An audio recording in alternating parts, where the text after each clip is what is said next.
سلطان العاشقین حضرت خواجہ غلام فرید رحمۃ اللہ علیہ کے عرس مبارک کے موقع پر 3 دن تقریبات کا انعقاد رہا، جس میں دعوت اسلامی کے شعبے مزارات اولیاء کے تحت بھی اجتماع کا انعقاد ہوا اور دربار شریف پر قرآن خوانی اور فاتحہ خوانی کا سلسلہ کیا گیا۔ اجتماع میں سجادہ نشین دربار حضرت خواجہ غلام فرید، خواجہ عامر قریجہ اور دیگر مقامی اسلامی بھائیوں اور دعوت اسلامی کے ذمہ داران نے شرکت کی، جبکہ اس موقع پر ملتان شہر نگران اور مبلغ دعوت اسلامی نے سنتوں بھرا بیان کیا۔ شعبہ مزارات اولیاء کے تحت ہونے والے اجتماع کے حوالے سے سجادہ نشین اور دیگر نے مدنی خبروں کو اپنے تاثرات بھی دیے۔ اولیاء کرام کا بنیادی طور پہ جو پیغام ہے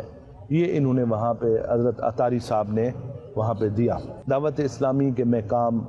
دیکھتا رہتا ہوں مختلف اوقات میں، مثلا یہ جو ابھی فلڈ آیا ہے اس میں راجن پور میں بھی اور جگہوں پہ بھی ان کا کافی کنٹریبیوشن رہا ہے۔ اسی طرح مساجد کے حوالے سے، مدارس کے حوالے سے، دینی کاموں میں، فلاحی کاموں میں، فلڈ ڈونیشن میں اور بلڈ ڈونیشن میں اور آقا کریم کے میلاد شریف کے حوالے سے مجھے دلی خوشی ہے کہ ہمارے یہ بھائی جس طرح کام کر رہے ہیں پورے ملک میں، دنیا میں، اللہ تعالیٰ ان کو کامیابی، مزید کامیابیاں عطا فرمائے۔ دعوت اسلامی کا بھی اس میں بہت اچھا رول ہے ماشاءاللہ، وہ بھی مطلب آئے بگائے ہمارے یہاں پہ آ کے پروگرامز کرتے رہتے ہیں اور ان لوگوں کو جو ہے نا مطلب خواجہ صاحب کا کلام جو ہے پیش کرتے رہتے ہیں۔